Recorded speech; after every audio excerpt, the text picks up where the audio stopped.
안녕하세요. 오늘도 사연살롱을 찾아주셔서 감사합니다. 저는 결혼하고 1년 만에 남편이었던 최악의 놈이랑 갈라서고 다시 솔로가 된 30대 초반 여성입니다. 직업은 미용사고요.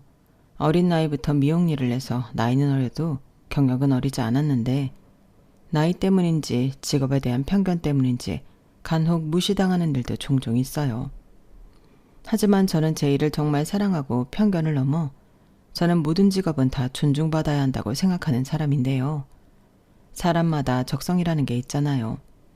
공부에 적성이 맞는 사람은 공부 쪽으로 직업을 선택하고 운동에 적성이 맞는 사람은 운동 쪽으로 직업을 선택하는 것처럼 저는 미용의 적성에 맞아 나름 제 진로를 빨리 찾았어요. 그리고 남들 진로 고민할 때 저는 누구보다 빨리 제 길 찾아 선배한테 깨지고 어깨너머로 배우고 또 혼자 독하게 연습하면서 지금의 제가 되었고 제가 경력이 오래되었기에 벌이도 웬만한 월급쟁이보다는 많은데 딱 하나 아쉬운 점이 직업 특성상 시간이 많지 않아 남들 다 아는 연애를 잘하지 못한다는 거였어요. 저도 당시 혈기왕성한 20대 여성으로 남자도 만나고 싶고 남들처럼 데이트도 하고 싶었는데 그런 기회가 잘 오지 않더라고요. 그러다 20대 후반이 됐어요. 그때가 되니 이젠 연애에는 별 미련이 없고 제 가게 차려 돈 버는 낙으로 살았는데 혼자 어린 나이에 가게를 차리다 보니 가게 안에 있는 기계들이 거진 다 빚이었어요. 그렇다 보니 한 손님이라도 더 받아 돈을 더 많이 벌고 싶었는데 그런 생활을 하다 보니 연애세포도 자연적으로 소멸되더군요. 게다가 일주일에 하루 쉬는데 그때는 집에서 꼼짝도 하고 싶지 않았는데 하루 종일 서서 일을 하기 때문에 그때만큼 계속 누워만 있고 싶었어요.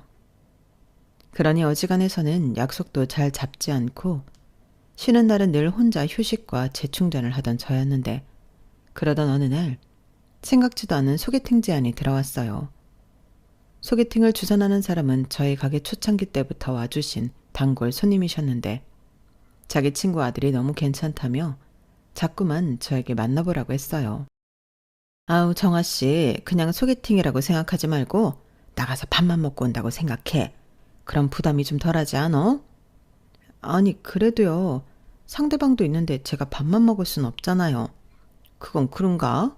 근데 둘이 진짜 잘 어울릴 것 같아서 그래. 내가 진짜 어디 가서 누구 소개하고 그런 오지랖 넓은 사람이 아니라니까. 내가 정아씨 오래 봤고 또 내 친구도 지 아들 장가 못 보낼까 봐 안달이 났고 둘이 딱이야. 글쎄요. 저는 잘 모르겠는데. 자기 평생 시집 안 가고 여기서 일만 할래? 뭐 평생 이팔 청춘인 줄 알아? 시간이 얼마나 빠른데. 정신 차리면 금방 30이고 40이야. 저도 알죠. 근데 지금은 그다지 누굴 만난다는 게. 왜? 사람이 별로일까 봐 그래? 아이고 그런 걱정이면 넣어도. 내 친구 아들이지만 내가 딸이 없어 그렇지? 내가 딸만 있어도 시집 보내고 싶어. 요즘 남자 중에 그런 남자 잘 없거든. 그리고 직업도 전문직이라 은퇴 뒤에도 걱정 없고 무엇보다 사람이 착해. 여자는 다 필요 없다. 나만 예뻐해주고 돈 잘 벌어오면 왔다야. 근데 그런 사람이 여자친구도 없어요?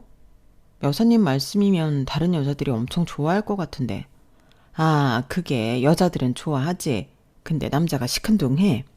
사실 요 근래 선을 좀 보고 그랬는데 여자들이 죄다 조건 따지고 지들 힘든 건 하나도 하려고 하지 않으니까 살짝 신물이 나나 보더라고.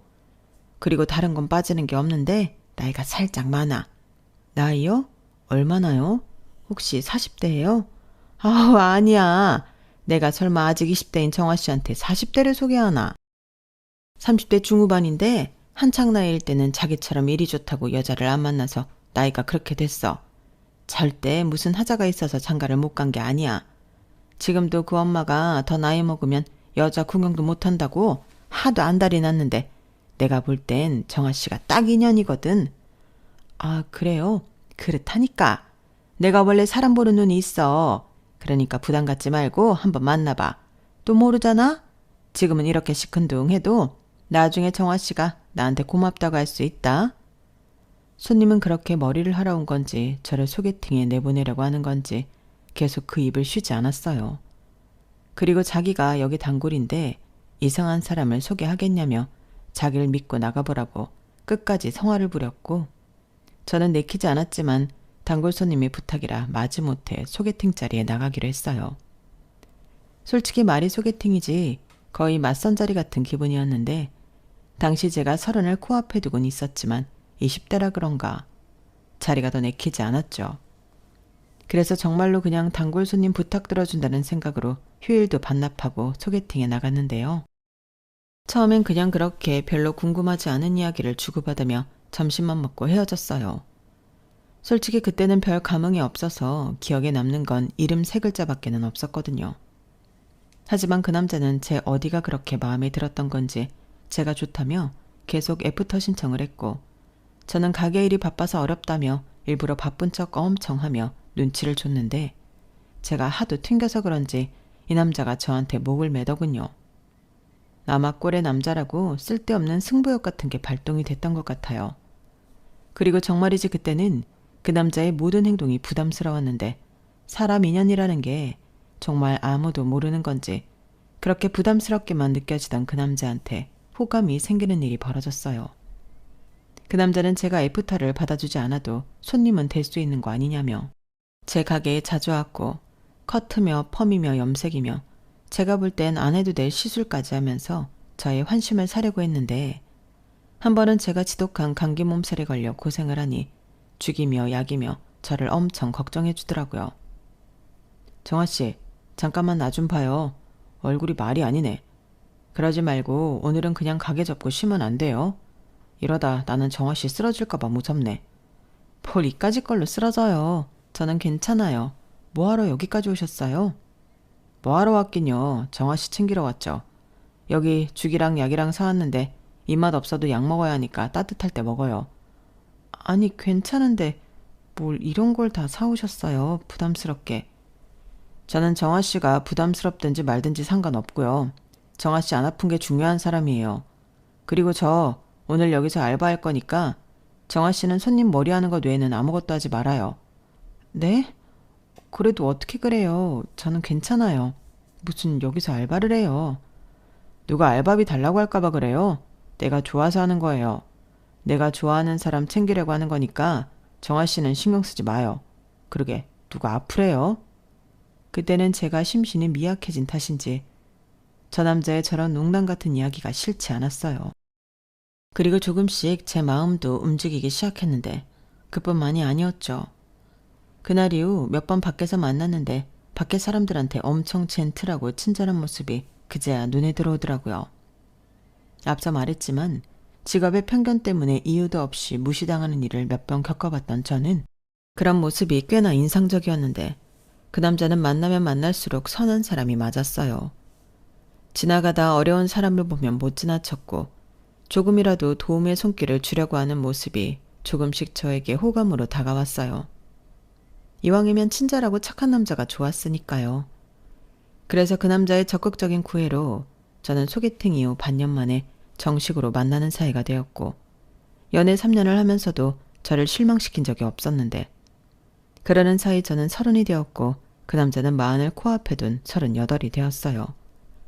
그러자 슬슬 결혼 이야기가 나오기 시작했는데, 제가 이혼 가정에서 자라 결혼에 대한 생각이 다른 여자들과 조금 달랐거든요. 저는 안 했으면 모를까 결혼하면 무조건 이혼하지 않는다는 혼자만의 철칙이 있었어요.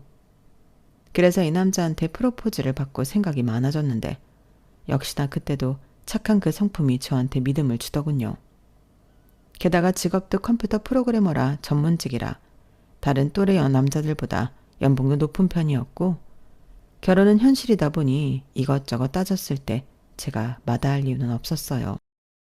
게다가 저 또한 정년이 없는 직업으로 나중엔 직원들만 고용해 가게 운영만 해도 생활비는 충분히 벌고도 남으니 이래저래 결혼 생활은 나쁘지 않을 것 같았는데, 그런 생각이 드니 저도 결혼에 대해 긍정적으로 생각하게 되더군요.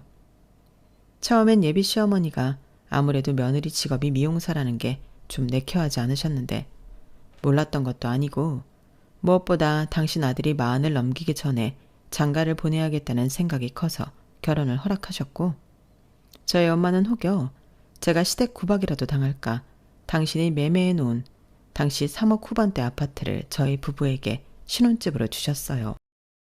제가 다른 건 모르겠고 마침 매매해 놓은 아파트가 있는데 이번에 세입자가 나간다고 해서 리모델링을 했거든요. 그 집을 애들한테 결혼 선물로 해주려고요. 아무래도 결혼 준비 중에 가장 어려운 게 집장만인데 이렇게라도 애들 부담을 줄여주려고요. 사부인 생각은 어떠세요? 아니 저희 쪽에서는 그저 감사하죠. 요즘은 다들 반반 결혼한다고 해서 우리 애들도 그러려나 사실 걱정을 했는데 이렇게 아파트를 선뜻 애들한테 주신다고 하니 저야말로 몸둘 바를 모르겠네요. 아, 무슨 소리를요. 저는 그저 좋은 마음으로 하는 거니 사부인께서는 절대 부담 갖지 마세요. 애들이 돈 걱정 없이 잘 살면 그걸로 됐죠. 암요. 그게 제일 중요하죠. 고맙습니다, 사돈. 저희 엄마는요. 생각했던 것보다 예비 신랑이 모은 돈이 없다는 사실을 알고 선뜻 아파트를 주시겠다는 결심을 하셨어요. 솔직히 저도 나이가 있는데 돈 2천만 원 모은 게 다라고 해서 결혼 준비하면서 많이 놀랐거든요. 하지만 제가 모은 돈이 거진 1억이 있었고 이제 와서 돈 때문에 어렵게 결심한 결혼을 포기하기 싫어 그냥 돈에 맞춰 하려고 했는데 저희 엄마는 그게 나름 신경이 쓰이시는 것 같았어요. 그리고 이래저래 당신이 신혼집을 해주면 제가 기도 살고 시어머니도 저를 구박하지 못할 거라고 생각해 정말 기쁜 마음으로 리모델링까지 해주셨는데 그래서 남편 쪽이 가정 가구 등 신혼집에 들어가는 모든 혼수를 하기로 했죠. 솔직히 저 때까지만 해도 저는 나름 결혼을 잘 하는 줄 알았어요. 사람 괜찮고 결혼하면서 큰돈 걱정도 없이 시작하니 이래도 쭉 잘 살기만 하면 된다고 생각했거든요. 그런데요. 제가 너무 사람이 괜찮다고 믿었을까요? 당연히 문제가 되지 않을 거라고 생각한 남편 인품이 슬슬 거슬리기 시작했어요. 옛말에 10개 물속은 알아도 1개 사람 속은 모른다고 하더니 마냥 사람 좋은 줄 알았던 그 남자, 아니 제 남편은 결혼하고 조금씩 쫌스러워지더라고요. 사실 저희 엄마가 집을 해주시면서 지명이는 바꿔주지 않았거든요. 저는 어차피 제가 산 집도 아니었고 엄마 명의에도 상관이 없었는데 남편은 은근슬쩍 저희 엄마가 적어도 공동명의 정도로 바꿔줄 줄 알았던 것 같아요. 게다가 아파트 위치가 남편의 회사보다는 제 미용실과 가까웠는데 이젠 그런 사소한 것까지 서운하다고 하더군요.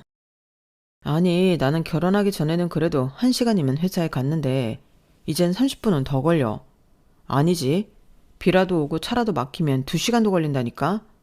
아무리 팔은 안으로 굽는다고 하지만 장모님, 은근 당신 딸만 편애하는 것 같아.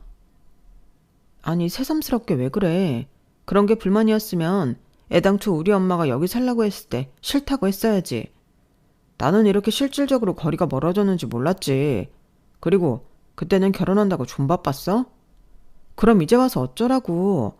그때는 아무 말도 하지 않아 놓고서 이제 와서 그럼 이 집 두고 이사라도 가자는 거야? 나는 이 집 다시 엄마한테 주고 대출 받아서 전세 살아도 괜찮아. 아니, 내 말은 그런 뜻이 아니고 그냥 따지고 보니 좀 서운하다는 거지. 나는 말도 못하냐? 그리고 이젠 솔직히 빼도 박도 못하는 거지. 이 집에 들어간 살림살이가 얼만데. 나는 그냥 좀 서운하다는 얘기를 하고 싶었어. 사위사랑은 장모라고 하는데 어째 우리 장모님은 사위보다 딸만 사랑하시는 것 같으니까. 괜한 말이 나왔네. 다른 뜻은 없으니까 오해하지 말고. 저는 저런 말을 하는 남편을 보고 어안이 벙벙했어요. 저렇게 실컷 다 얘기해놓고 오해를 하지 말라뇨. 너무 황당하더라고요. 그리고 결혼 전 내가 알던 남자는 절대 저런 말 같지 않은 소리를 하는 남자가 아니었는데 솔직히 속았나? 하는 생각도 들었는데요. 그렇잖아요. 결혼한 지 얼마나 됐다고 태도를 바꾸는지 저는 슬슬 불안해지기 시작했어요. 그래서 원래는 신혼여행 다녀오고 바로 할 생각이었던 혼인신고를 잠시 미뤄뒀는데 남편도 그때 한참 바빠서 저한테 혼인신고를 부탁한 상황이었어요. 그래서 남편은 당연히 제가 혼인신고를 한 줄로 알고 있었고 저는 당장 아이가 있는 것도 아닌데 서두를 필요가 없는 것 같아 남편한테 달리 말하지 않고 보류해 놓았는데 지금 생각해도 그건 신의 한 수였죠. 그리고 그렇게 시작한 신혼생활은 남들과 크게 다르지 않았는데요. 저희가 맞벌이고 제가 출근 시간과 퇴근 시간이 늦다 보니 어느 정도는 남편과 가정일을 분담해서 해야 했어요. 예를 들면 제가 요리와 빨래를 하면 남편이 쓰레기 분리수거와 청소를 맡았는데 저는 나름 합리적으로 분담을 했다고 생각했지만 남편은 저와 생각이 다르더군요. 내가 전에도 말했지만 나는 아침 일찍 나가고 퇴근할 때도 2시간 남짓 걸리는데 내가 집에 와서 청소까지 해야 해? 그래, 뭐 분리수거까지는 이해할 수 있어. 근데 청소는 좀 너무하잖아. 자기는 가게도 가까운데. 뭐? 그래서 나더러 청소도 하라는 거야? 가게가 가까워도 근무 시간으로 따지면 내가 훨씬 오래 일하는데 꼭 그렇게 치사하게 따져야 해? 치사한 건 자기지. 말이 좋아 청소지. 집에 청소할 곳이 한둘이야? 거실, 화장실, 안방, 옷방, 서재, 다용도실까지 너무 광범위하잖아. 아니, 자기가 맨날 그 많은 곳을 다 청소하는 것도 아니고 우리가 애가 있는 것도 아닌데 뭘 그렇게 예민하게 굴어. 그리고 내가 이런 말까지 안 하려고 했는데 나 출근하기 전에 청소기 다 돌리고 나와. 어쩔 때는 걸레질도 하고 나오고. 그냥 우리 집인데 네 일 내일 따질 필요 있어? 할 수 있는 사람이 하는 거지. 그래, 그러니까 그냥 자기가 하라고. 지금처럼 자기가 출근하기 전에 청소하면 되겠네. 그리고 쉬는 날에 화장실 청소랑 다용도실 청소하면 딱이고. 저는 일일이 치사하게 따져대는 남편에게 실망했어요. 솔직히 마음만 먹으면 못할 것도 아닌 사사로운 일들인데 굳이 저렇게 말해서 사람 기분을 상하게 해야 하나. 아무래도 제가 사람을 잘못 본 것 같았어요. 그래서 한동안 저는 남편과 말도 하지 않고 신혼임에도 불구하고 같이 시간을 보내려 하지도 않았는데요. 그러자 지도 눈치가 보이는지 원래대로 청소도 하고 저한테 잘 보이려 애를 쓰더군요. 그러면서 한다는 말이 자기야, 내가 잘못했어. 내가 요즘 너무 바쁘고 회사 일에 신경 쓸 일이 많아서 자기한테 괜히 심술을 부렸네. 솔직히 집이랑 회사가 멀어져서 피곤한 것도 좀 있었고 그래서 괜히 자기한테 모든 화살이 갔나 봐. 미안해. 내가 앞으로는 청소도 하고 자기 바쁠 때는 빨래도 돌리고 그럴 테니까 기분 풀어. 우리 신혼이잖아. 라며 제가 뭐라고 하지도 않았는데 혼자 알아서 태세 전환을 하더라고요. 하지만 저는 이미 빈정이 많이 상한 뒤였고 쉽사리 마음이 풀리지 않았는데 그러자 근 3달 정도는 열심히 좋은 남편 코스프레를 해서 마음이 조금 풀렸어요. 저도 사람이고 여자이다 보니 남편이 잘해주니까 슬슬 마음이 풀리더라고요. 그리고 어느 날 남편이 진지하게 고민을 해봤다면서 생활비 신용카드를 만들어 같이 쓰자고 제안을 했는데요. 자기가 신용카드를 만들 테니 저는 카드의 값의 반을 입금해달라고 하더군요. 솔직히 제 입장에서는 나쁜 제안은 아니었어요. 결혼 초반에 공동으로 생활비를 내자고 해놓고 부족한 생활비를 제가 다 부담하고 있었거든요. 그런데 저렇게 공동으로 쓰는 생활비 카드를 만들면 저는 결제 금액의 반만 주면 되니 괜히 나중에 빈정 상할 일도 없겠다 싶어 그러자고 했는데 그게 제 실수였죠. 말이 좋아 생활비 카드지 남편은 지가 하고 싶은 걸 그 카드로 전부 결제했어요.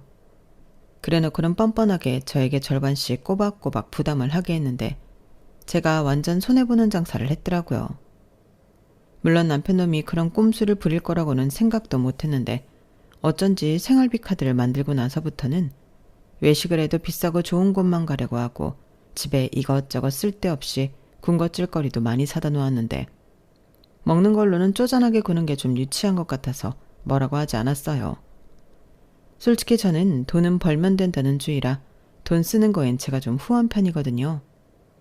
그런데 남편은 그런 제 성격을 알아서인지 은근슬쩍 그 생활비 카드로 자기 옷도 사고 화장품도 샀고 저에겐 이건 내가 부담할 거야. 신용카드 이것저것 드는 것보다는 하나를 몰아서 쓰는 게 혜택이 더 많더라고. 걱정하지 마. 계산은 정확하게 할 거니까. 이렇게 말했는데요. 저 말은 나중에 확인해보니 그냥 말뿐이었어요. 제가 완전 속았더라고요. 그리고 애당초 저 인간은 공동으로 쓰는 생활비 카드를 만들자고 하고 저를 이용할 작정이었는데요. 저는 돈보다도 남편한테 이용당했다는 사실이 더 충격적이었죠. 아, 이래서 남편을 남보다 못하다고 하는구나. 새삼 결혼한 걸 후회하기도 했는데 그래서 내심 속으로 혼인신고도 아직 안 했는데 이대로 헤어져 버릴까? 진지하게 고민도 했었어요. 그러다 너무 답답한 마음에 친정엄마한테 살짝 속상한 얘기를 털어놓기도 했는데 저희 엄마는 제 얘기를 듣고는 별거 아니라는 듯 웃으시며 이렇게 말씀하시더군요. 정아야, 원래 남자들이 결혼하면 다 애가 되는 거야. 다른 것도 아니고 자기 취미생활 하는 건데 네가 좀 봐줘. 누가 취미생활 하는 걸로 뭐라고 해? 나는 나를 속였다는 게 괘씸하다고. 오죽하면 그랬겠어. 남자들이 원래 하나만 알고 둘을 몰라. 자기 딴에는 완전히 들키지 않을 자신이 있었나 보지. 아직 네가 결혼한 지 얼마 되지 않아서 그런데 살다 보면 그런 일 많아. 그래도 나는 저 사람이 그럴 줄 몰랐어. 내가 사람 하나 보고 결혼한 거나 다름이 없는데 이러면 곤란하지. 사기 결혼 당한 기분이라니까? 그래도 네 선택으로 한 결혼인데 이제 와서 어쩔 거야. 그것 때문에 갈라서게? 엄마는 네가 큰일 아니면 그냥 큰아들 키운다고 생각하고 넘어갔으면 좋겠다. 치, 엄마는 왜 자꾸 딸 편 안 들고 사위 편만 들어. 이럴 거야?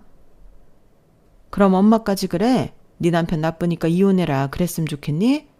에휴, 엄마가 이혼해봐서 하는데 그거 여자한테 좋을 거 없어.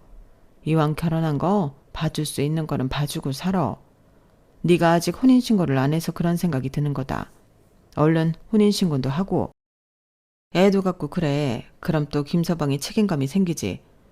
몰라. 요즘처럼 굴면 혼인신고는커녕 그냥 쫓아낼 판이야. 저희 엄마는 아빠의 잦은 외도와 알코올 중독으로 힘들게 사시다 이혼하셨어요. 그리고 제대로 된 위자료도 한 푼 받지 못해서 이 일 저 일 하시며 또 저 키운다고 고생을 많이 하셨는데 그때 속으로 이혼하지 않고 잘 사는 여자들을 부러워하는 마음도 있었다고 했어요.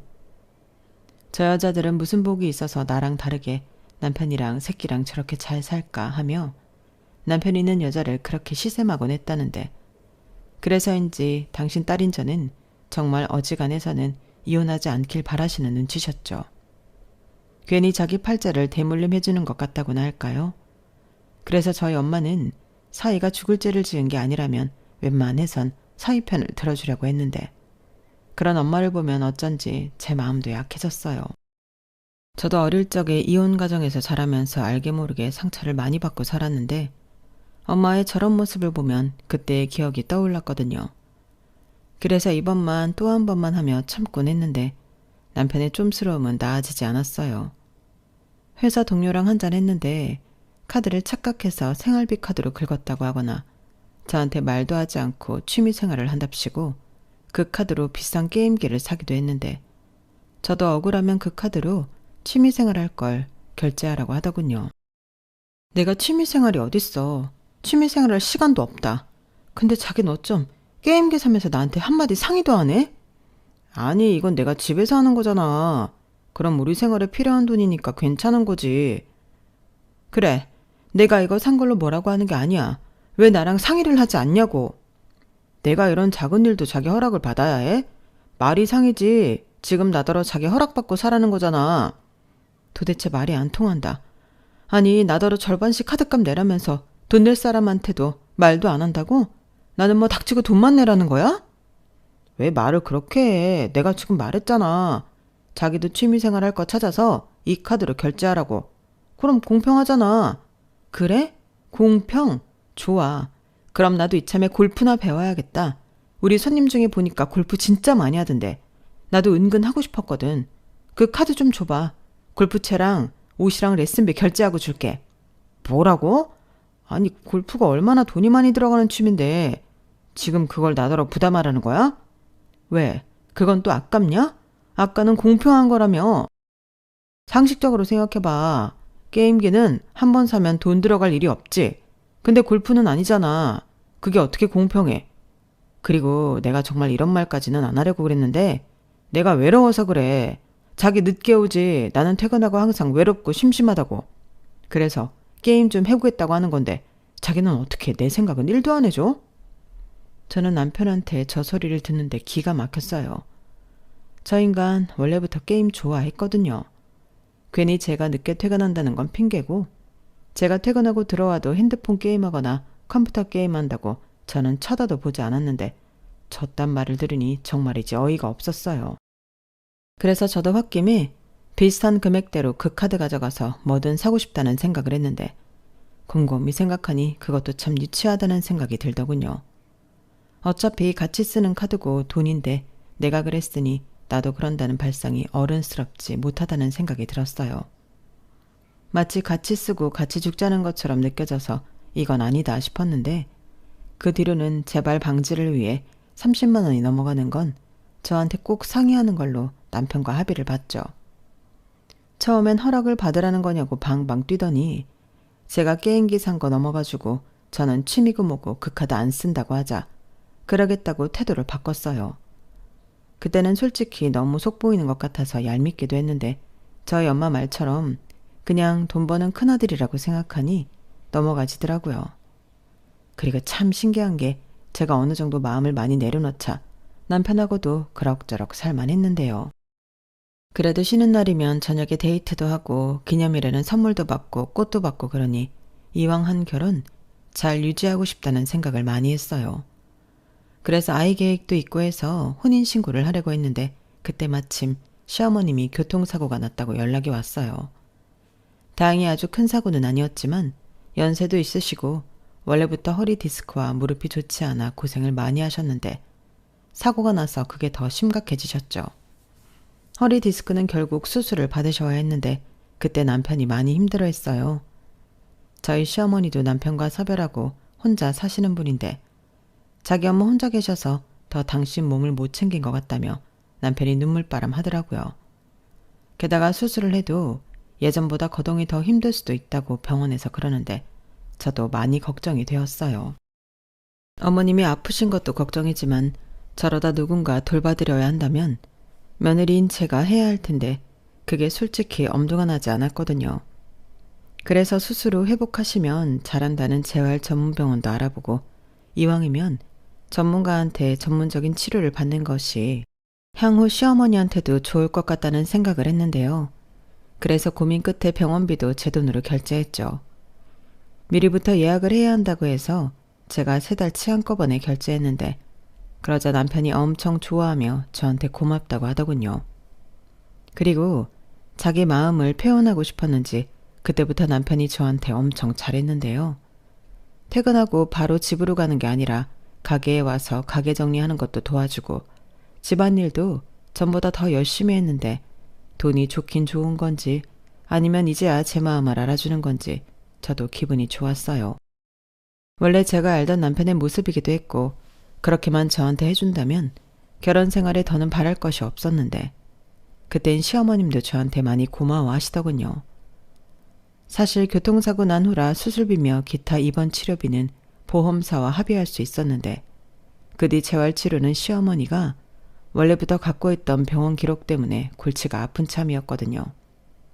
그렇다고 다른 노인처럼 유모차 같은 건 끌고 다니고 싶지 않다고 하셨는데 그래서 제가 재활병원 예약과 결제까지 했다는 사실에 많이 좋아하셨어요. 그리고 저 역시 제가 할 수 없는 부분 때문에 돈을 쓰긴 했지만 이왕이면 시어머님이 빨리 쾌차하길 바라는 마음이 있었는데요. 생활에 불편함 없이 나아지실 수만 있다면 더한 돈도 낼 수 있다고 생각했어요. 그런데 시어머니는 3개월이면 된다고 하셨고 옆에서 남편은 은근히 반년이든 1년이든 병원에 있었으면 했는데 아마도 물어보진 않았지만 제가 그 돈을 다 낼 거라고 생각한 것 같더군요. 그래서인지 여러 번 설득을 했지만 자기 엄마가 됐다고 거절하며 자기는 무조건 3개월 뒤엔 당신 집으로 가겠다고 하니 어디서 알아봤다며 저에게 집에 할 수 있는 재활기구를 사면 좋겠다고 했는데 어째 말하는 폼이 저더러 사달라고 하는 것 같더라고요. 하지만 사람 심리라는 게 저렇게 대놓고 바라니 저도 좀 심통이 났는데 그래서 제가 생활비 카드로 사자고 하니 남편은 자기 엄마한테 쓰는 돈이 아깝냐며 삐쳤어요. 자긴 장모님이 그런 상황이라고 하면 기꺼이 돈을 드릴 수 있다고 하며 저한테 서운하다고 하는데 솔직히 남편의 그 말엔 영 믿음이 가지 않았죠. 게다가 그 재활기구라는 게 병원에 들어가는 걸 알아보니 1,500만 원 정도 되는 거였는데 아니 그런 큰 돈이 들어가는 걸 왜 며느리인 저 혼자 부담을 해야 하는 건지 이건 도둑놈 심보라고 생각했어요. 그렇잖아요. 자식은 내가 아니라 자기고 심지어 시누이도 있는데 그게 정 필요하다고 생각되면 시누네한테도 어느 정도는 내라고 해야 하는 게 맞잖아요. 그런데 시누는 자기는 돈 없다며 아들인 오빠한테 넘기고 쏙 빠져버렸는데 남편은 자기 동생한테는 뭐라고 하지 않고 저한테만 바라고 있으니 저를 뭐 물주로 아는 것 같아 너무 싫더라고요. 그리고 저는 이미 시어머니 재활병원비로 500만 원을 넘게 쓴 상태였는데 그럼 다 해서 2천만 원을 저 혼자 부담하는 꼴이라 이건 아무리 생각해도 말이 안 되는 일이라고 생각했는데요. 설사 저희 엄마가 그런 상황이라고 해도 자식은 저인데 남편한테 그런 부탁을 하고 싶진 않았어요. 하지만 이건 어디까지나 제 생각일 뿐 남편은 새삼 제가 남처럼 느껴진다며 많이 서운해했고 저한테 잘했던 것도 잠시 각방까지 쓰며 냉전이 시작됐는데 저도 여기서 물러나고 싶진 않았어요. 그래서 한 번은 우리 아직 혼인신고 안 했다고 제가 말했고 이렇게 살 바엔 그냥 헤어지는 게 낫지 않냐고 진지하게 고민해보라고 했는데 그때는 남편도 많이 놀란 눈치였어요. 그리고 정말인지 확인하려 다음날 주민센터까지 가서 확인을 한 모양인데 제 말이 사실이라는 걸 알게 되었죠. 뭐야? 자기는 그럼 여태 나를 속인 거야? 속였다기보다 확신이 없었어. 결혼하고 자기가 나한테 어떻게 했는지 생각해봐. 나는 이혼하고 싶지 않기 때문에 신중하고 싶었다고. 아니 그래도 그렇지 어떻게 이럴 수가 있어? 그럼 지금까지 나는 너한테 뭐였냐? 동거인이야? 왜 열을 내? 그러게 나한테 좀 잘하지 그랬어. 그랬으면 내가 확신을 갖고 바로 혼인신고 했잖아. 그리고 뭘 그렇게 열을 내? 막말로 헤어질 판이면 오히려 잘 된 거 아니야? 잘 되긴 뭐가 잘 돼? 난 적어도 자기를 내 와이프라고 생각하고 살았고 우린 평생 같이 사는 동반자라고 생각했어. 이건 배반이고 배신이야. 남편은 저렇게 말하고 집을 나갔어요.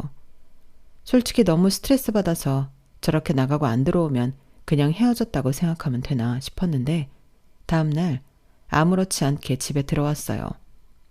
그리고 혼인신고 안 한 게 의식이 되긴 했는지 재활기구 얘기는 쏙 들어갔는데 신우도 자기 오빠한테 무슨 소리를 들었는지 자기 엄마 병간호는 신경 쓰지 말라며 재활병원 알아봐주고 돈까지 내줘서 새삼스럽게 고맙다고 하더군요. 그리고 한동안 남편은 말도 행동도 조심하며 자기가 혼인신고를 하겠다고 했는데 저는 이런 마음으로 하고 싶지 않으니 좀 더 두고 보자고 했어요. 뭐 협박하려고 했던 건 아니었지만 남편이 저한테 보여준 꼬라지가 있으니 이런 식으로 혼인신고를 하고 싶지 않은 게 제 솔직한 마음이었죠. 그러다 저희 엄마 생신날이 되었어요. 저는 당연히 제가 결혼하고 처음 맞이하는 생신이니 제 손으로 미역국도 끓이고 남편과 같이 어디 근사한 데 가서 외식도 하고 싶었는데 남편이 그날 자기 바쁘다며 도저히 시간을 낼 수 없을 것 같다고 하더군요. 그러면서 저한테 생활비 카드를 주면서 갈 때 삼겹살이라도 사가지고 가. 오랜만에 오붓하게 모녀가 삼겹살 구워 먹고 그러면 되겠네. 라고 하는데 그 말도 기분이 나빴어요. 어디 좋은 데 가서 맛있는 거 먹으라는 것도 아니고 고작 삼겹살을 사서 구워 먹으라고 하다니. 그제서야 새삼 시어머니 병원비가 아깝더라고요. 그리고 제가 옆에서 봤을 때 남편이 정말 바빠서 저희 엄마 생일을 못 챙기는 것처럼 보이지 않았는데 제가 옆에서 계속 추궁하며 우리 엄마 생각해서 같이 가자고 말을 하니 그제야 남편이 이실직고 하더군요. 솔직히 내가 가서 웃고 있을 자신이 없어서 그래. 우린 혼인신고도 안 된 사이인데 내가 뭐라고 거기 가서 장모님 그래? 나는 원래부터 기분이 얼굴에 다 드러나는 사람이라 이번에는 안 가는 게 나을 것 같아. 내년엔 혼인신고하고 가면 되지. 뭐라고? 지금 내가 혼인신고 좀 뒤로 미루자고 해서 시위하는 거야? 그럼 나는 뭐라고 자기 어머니 병원비를 냈을까? 자기 표현에 따르면 난 며느리도 아니잖아. 그야 그래서 내가 고맙다고 했잖아. 그리고 재활기구도 포기했고 나도 염치가 있어. 그리고 내가 뭐 우리 엄마한테 어떻게 해주라고 그 이후에 얘기한 거 있어? 와, 정말 남편이 저런 소리까지 하는데 없던 정도 뚝 떨어졌어요. 결혼한 지 얼마나 됐다고 벌써부터 자기 바닥을 보여주는 건지 이 결혼은 그냥 하지 않는 게 맞았다는 생각밖에는 들지 않더군요. 그래서 이왕 받은 거 그 생활비 카드로 정육점에 가서 한우 20만 원 넘게 긁었는데 마음 같아서는 어디 고급 레스토랑에 가고 싶었지만 저희 엄마가 그런 데는 가기 싫다고 해서 어쩔 수 없이 정육점에 갔어요. 그리고 둘이 와인도 한 병 따고 소고기도 구워 먹으며 내친 김에 하룻밤 자고 갈 생각으로 기분 전환하려 했는데요. 저희 엄마는 제 표정을 보고 제가 남편과 사이가 그닥 좋지 않음을 눈치챈 듯 보였어요. 그런데 그때는 사위 편을 들지 않더군요. 아무래도 날이 날이니만큼 저희 엄마도 서운하셨겠죠. 그런데 그런 속도 모르고 남편이 전화를 해서는 정육점에서 제가 20만 원 넘게 긁은 거 보고 노발대발 난리가 났는데요. 당신 도대체 생각이 있어 없어? 정육점에서 도대체 뭘 산 거야? 뭘 사긴 정육점에서 고기 사지. 아니 그러니까 무슨 고기를 샀냐고. 설마 장모님 집에 소고기 사갔어? 설마? 지금 설마라고 했냐? 그래 소고기 샀다. 다른 날도 아니고 생신인데 그럼 누구 말처럼 삼겹살 사가냐? 삼겹살이 어디가 어때서. 그리고 나한테 한마디도 하지 않고 어떻게 20만 원 넘게 긁을 수가 있어? 뭐라고? 자기 게임기 100만 원짜리 살 때는 나한테 말했니? 그리고 30만 원 넘는 것만 상의하기로 했잖아. 나는 뭐 우리 엄마를 위해서 20만 원도 못 써? 내가 당신 어머니 병원비로 낸 돈이 얼만데? 왜 여기서 병원비가 나와? 그건 말 그대로 병원비잖아. 비교할 걸 비교해야지. 아니지. 따질 건 따져야지. 자기 엄마한테 쓰는 돈은 괜찮고 우리 엄마한테 쓰는 돈은 20만 원도 아까워? 누가 그렇대? 나야말로 아무것도 모르고 있다가 문자가 오니까 놀라잖아. 뭘 놀라? 내가 우리 집에 가는 거 알고 있었잖아. 그럼 그런가 보다 하면 되지. 뭘 이렇게 전화까지 하고 그래? 자기도 진짜 너무한다. 우리 엄마는 아파서 병원에 있는데 며느리라는 사람이 친정만 챙기냐? 그리고 내 카드로 나도 없는데 소고기가 먹고 싶어? 먹고 싶어. 우리 엄마 미역국도 한우 넣고 끓여주고 싶고 사위는 없어도 나라도 우리 엄마 생일 잘 챙겨주고 싶어. 왜? 뭐가 잘못됐어? 자기도 병원 가서 아가씨랑 같이 병간호해. 진짜 말이면 담가. 네가 그러고도 며느리냐? 아니지. 혼인신고도 안 했으니까 남이네, 남. 그러니까 우리 엄마 병원에 두고 한 번을 들여다보지 않지. 왜? 돈 좀 썼다고 며느리 노릇도 안 하고 싶냐? 돈이면 다야? 진짜 헷갈린다. 그래서 뭐? 도대체 원하는 게 뭔데? 그러니까 자기는 내가 돈도 쓰고 가서 며느리라고 고생도 했으면 좋겠다. 뭐 그런 소리야? 자기는 장모 생일에 20만 원 소고기 값도 아까워하면서 28만 원이와 20만 원이 아니라고. 2만 원 부족한 30만 원이야. 그래 이 쫌생아. 30만 원이든 50만 원이든 그게 뭐. 지는 할 도리도 안 하면서 왜 나한테만 지랄인데. 너도 혼인신고 안 해서 사위노릇 못하겠다며. 그리고 어차피 반반 결제하는 카드인데 뭘 자기 돈 혼자 다 내는 것처럼 생색이야. 그래 너 말 잘했다. 반반씩 하기로 생활비 카드 그렇게 썼으니까 당분간 너는 물만 마시고 살아. 오늘 소고기 먹고 쫄쫄 굶으면 되겠네. 내가 왜? 그 카드 내어 뽑아봐. 거기서 쓴 돈이 누가 더 많은데? 내가 하나하나 따지기 시작하면 불리한 사람이 누군지 몰라? 나니까 참고 살았지. 당신 은근슬쩍 나 이용했잖아. 네가 개인적으로 쓰고 나한테 반 내라고 한 거 내가 모를 줄 알아? 근데 그게 반은 맞냐? 이게 사람을 뭘로 보고. 야, 너 니네 엄마 생일을 보고 당장 집에 기어들어와. 훅 키고 자빠졌네. 너나 우리 엄마 집에서 나가. 저는 너무 짜증이 나서 폭발하고 말았어요. 친정에 와 있고 엄마도 계신데 이 인간이 전화로 계속 말 같지 않은 소리를 하니까 제 인내심에 한계가 오더라고요. 그런데 여기서 더 화를 못 참는 사람이 있었으니 그건 바로 저희 엄마였는데요. 옆에서 저랑 남편이 통화하는 소리를 듣고 그야말로 저희 엄마가 뚜껑이 열리고 말았어요. 그리고 당장 저희 집에 가자고 했고 저는 이제 남편과 더는 살고 싶은 생각도 없었기에 폭발하기 직전인 엄마를 데리고 저희 집에 갔는데요. 제가 올 줄은 몰랐는지 난닝구 차림의 남편이 짜장라면 끓여 먹다 놀라 기겁했어요. 아마 저를 보고 그런 게 아니라 저희 엄마를 보고 놀랐겠죠. 그리고 그 인간이 입에 묻은 짜장 소스를 닦기도 전에 저희 엄마가 소리치셨어요. 너 이 새끼, 감히 내 딸한테 뭐? 쫄쫄 굶으라고? 네가 인간이니? 아니 장모님 그게 아니고요. 장모는 무슨 장모? 혼인신고도 안 했는데 그냥 아줌마라고 불러. 그리고 당장 내 명의 집에서 나가. 장모님 진정하세요. 저는 그냥 제가 정화랑 싸우다 보니 감정이 과다해서. 과다 같은 소리 하네. 그 정도 했으면 이건 뭐 이판사판 하자는 거지? 왜? 내가 이 집에서 나가라고 하니 이 집이 아까워서 못 나가겠나? 장모님 이건 진짜 갑질이세요. 이러시려고 명의도 안 바꿔주신 거죠? 요즘 괜히 장서 갈등이라는 말이 있는 줄 아세요? 저도 장모님한테 서운한 거 많아요. 그리고 오늘 같은 날은 저도 서운한 마음에 장모님 앞에서 실수할까봐 일부러 안 갔습니다. 그래? 그래서 내가 고맙다고 해야 하나? 나는 내 딸이 자네 엄마 병원비 3개월씩이나 냈다고 해서 잘했다고 했어. 근데 자네는 꼴랑 20만 원에 이 난리를 피우나? 그것도 내 생일에? 28만 원이라고. 왜 자꾸 모녀가 똑같이 8만 원은 깎으세요? 저희 집은 저희 집만의 룰이 있어서 그래요. 반반씩 카드값을 결제하는데 그럼 저는 맛도 못 본 소고기 값을 14만 원에 결제 내야 하잖아요. 그래? 꼴랑 14만 원 때문에 이 난리를 피웠단 소리지? 그래. 그럼 그 14만 원 내가 주겠네. 대신 자네 게임기 100만 원 중에 반이랑 우리 애가 결제한 자네 어머니 병원비 반 당장 내 딸한테 입금하게. 정화야, 얼마니? 300만 원. 들었나? 300만 원 당장 입금해. 나도 14만 원 당장 입금할 테니까. 아니 그래도 장모님 이건 아니죠. 뭐가 아니야? 반반씩 하는 게 여기 룰이라며. 근데 왜 안 지키나? 쫌생이 같으니라고? 네? 아니 쫌생이라뇨. 무슨 말을 그렇게 심하게 하세요. 저도 저희 엄마한테 귀한 아들입니다. 그래, 정아도 내 귀한 딸이네. 그리고 쫌생이라는 말이 듣기 싫으면 쫌생이 짓을 하지 말아야지. 행동은 그렇게 하면서 쫌생이 말은 듣기 싫어? 아까는 나더러 갑질한다며. 내가 언제 갑질을 했어? 나도 참고 참다가 오늘 처음 터졌는데 길만 필요 없고 당장 이 집에서 나가. 혼인신고도 안 한 마당에 이혼 서류 쓸 것도 없잖아. 이혼이라뇨. 장모님 이혼 싫어하잖아요. 누가 장모야? 내가 이혼을 싫어한다고 해서 너 같은 쫌생이랑 내 딸더러 살라고 하겠나?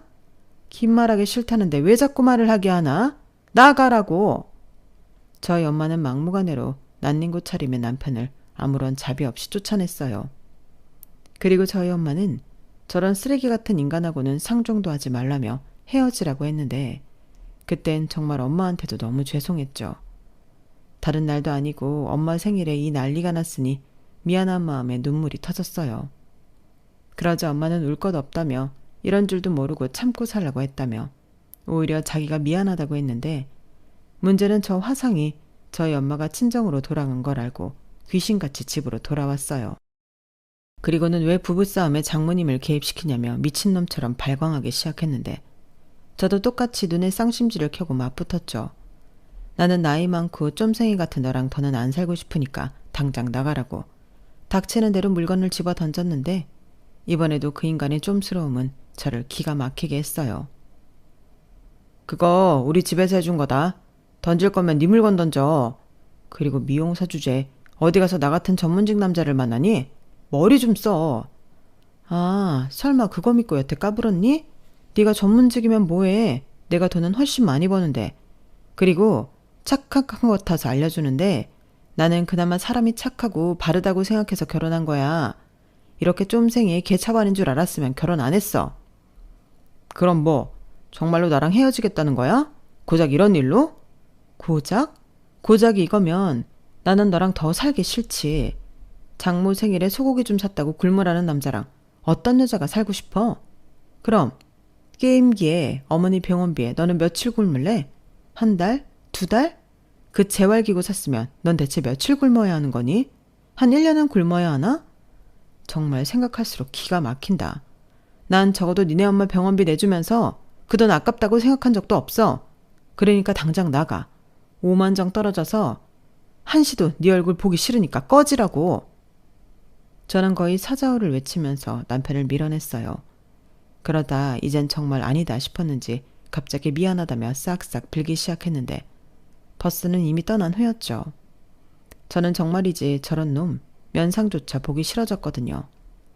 그래서 닥치는 대로 안방에서 그놈 물건 주워 담아 그 길로 내쫓아버렸고 도어락 건전지도 빼버렸는데 현관문 앞에서 제발 문 열어달라고 울며불며 세상 찌지는 짓은 혼자 다 하더군요. 저런 인간이 내 남편이고 혼인신고까지 할 뻔했다니 정말 소름이었어요. 그리고 아이가 없는 것도 너무 다행스러웠는데 1시간 정도 지났을까? 누가 신고를 했는지 경찰 소리도 들리고 하더니 이내 조용해지더군요. 그리고 다음날 새벽 이 쫌생이 놈이 저에게 헤어져 줄 테니 자기가 결혼할 때 산 혼수만큼 돈을 달라고 문자를 보냈는데요. 그 문자를 보니 기가 막혀서 바로 이렇게 답장을 보냈죠. 돈 같은 소리 하네. 너 아직 나한테 300만 원 입금 안 했잖아. 그리고 이젠 300만 원이 아니지. 헤어지는 마당에 내가 네 게임기랑 니네 엄마 병원비 반을 부담할 이유가 없잖아. 그러니까 이번에 카드값 난 한 푼도 안 줄 거고 여기 네가 연 혼수 그 대신으로 생각할 테니 그냥 너는 알아서 꺼져.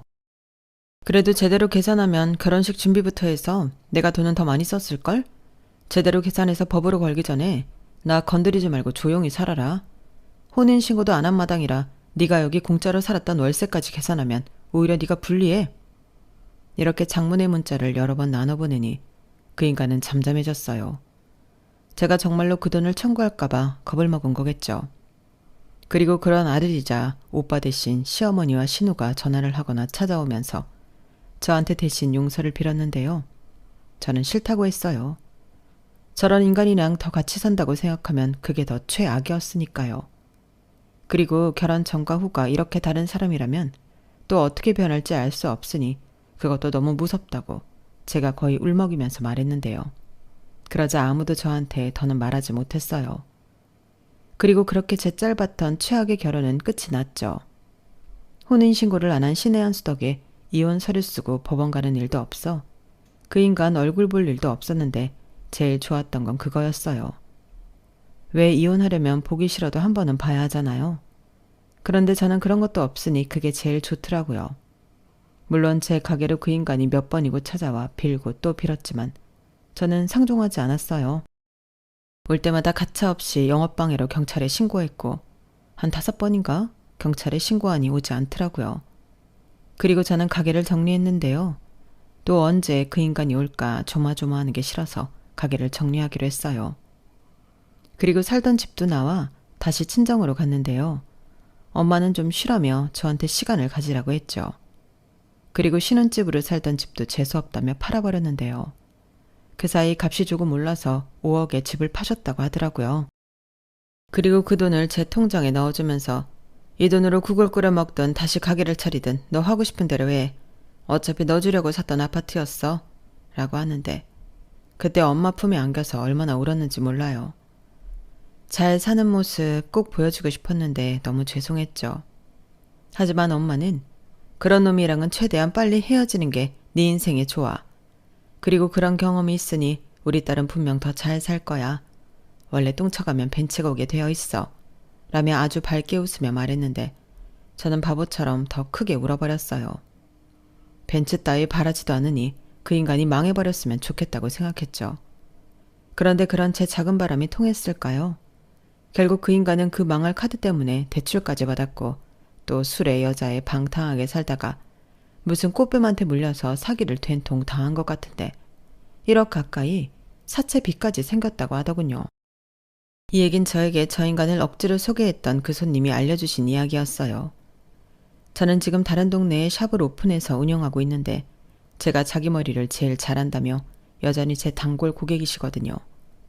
그리고 이야기 다 듣고 그런 쓰레기를 소개해서 정말 미안하다고 몇 번이나 사과하셨는데 저는 괜찮다고 했어요.